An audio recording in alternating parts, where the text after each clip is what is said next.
Let's begin students. Last video हमारी यहाँ तक ही ओके हो पाई थी। चलो स्टार्ट करते हैं। Now we are talking about the business. Definition मैं आपको करा चुकी हूँ मीनिंग बिजनेस की। डेफिनेशन मैंने आपको बोली है एल.एच. हनी की आपको डेफिनेशन करनी है। Now we will do the characteristics of business. बेटा कैरेक्टरिस्टिक्स का मतलब होता है, कैरेक्टरिस्टिक्स हमेशा याद रखना डेफिनेशन में से ही निकलते हैं।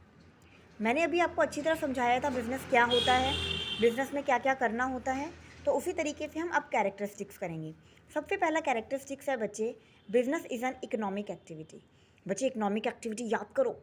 इकोनॉमिक एक्टिविटी वो एक्टिविटी होती है जो पैसा कमाने के लिए की जाती है, और हमें तो अच्छे तरीके से पता है कि बिज़नेस के अंदर तो हम पैसा ही कमाते हैं, इसलिए बिज़नेस एक इकोनॉमिक एक्टिविटी होती है। Point number 2, exchange of goods and services. बेटा आप ही बताइए, गुड्स में क्या करते हैं हम बिज़नेस में? बिज़नेस में कोई बैठते थोड़ी ना है, बैठने के बाद कुछ तो वर्क करते होंगे। मैम हम गुड्स एंड सर्विसेज को एक्सचेंज करते हैं, मतलब एक हाथ हम गुड्स एंड सर्विसेज सामने वाले को देते हैं, बदले में सामने वाला हमें पैसे देता है। तो बेटा if an individual purchases a thing और service for his personal use, तो वो बिज़नेस थोड़ी ना है। आप पर्सनल पर्पज़ के लिए ख़रीद रहे हैं ना। एक छोटा सा एग्जांपल दूँ आपको, चलो एग्जांपल लेते हैं। इस एग्जाम्पल के अंदर हम कह सकते हैं, अगर एक शॉपकीपर परचेज़ करता है कुछ मटेरियल अपने घर के यूज़ के लिए, तो उसका मतलब ये थोड़ी ना है कि वो बिज़नेस कर रहा है ना। बिज़नेस कौन करता है?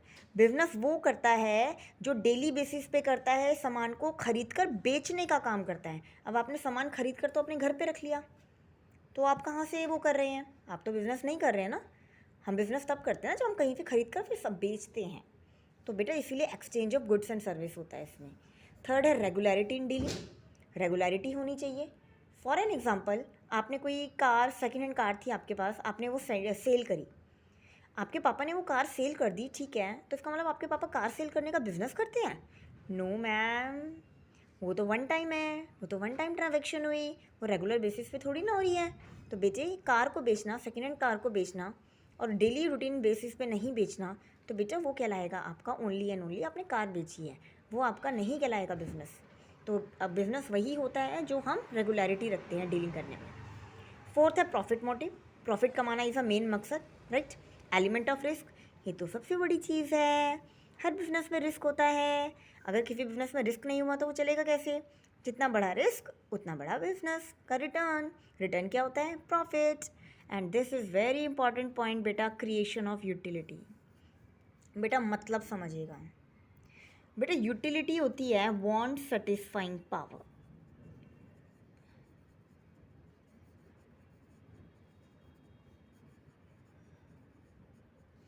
Ma'am want satisfying power, yes बेटा, मतलब बताती हूँ ना मैं आपको।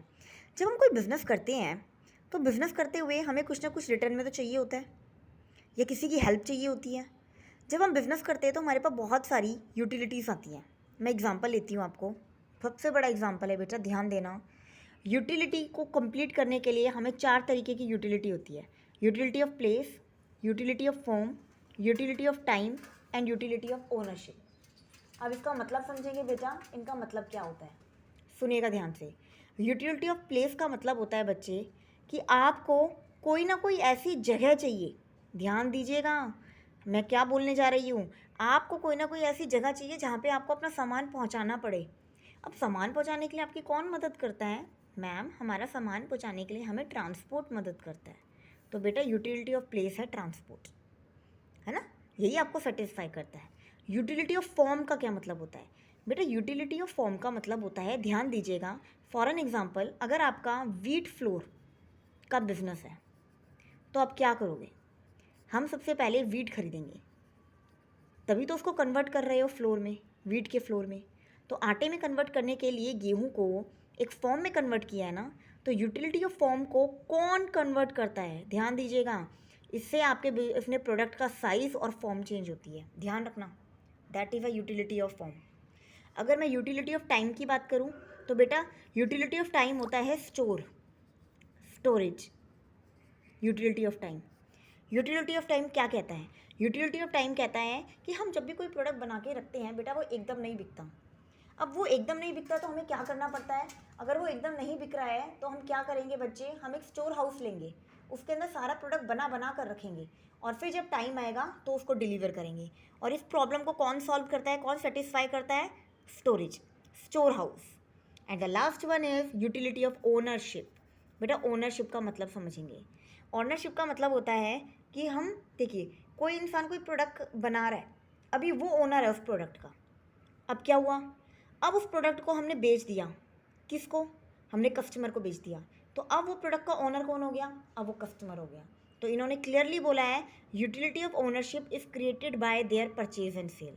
तो ओनरशिप उसके परचेजिंग और सेलिंग पे डिसाइड होती है कि कौन सी है। तो there are 4 type of utility, utility of place, utility of form, utility of time and utility of ownership. तो ये 4 तरीके की बच्चे यूटिलिटी होती है। आई होप आपको ये पॉइंट क्लियर हो गया होगा। Now the last is customer satisfaction. अब हमारा बिजनेस का एक और काम है बच्चे, क्या काम है, कस्टमर को सेटिस्फाइड करना। That is a main big important point for customer satisfaction.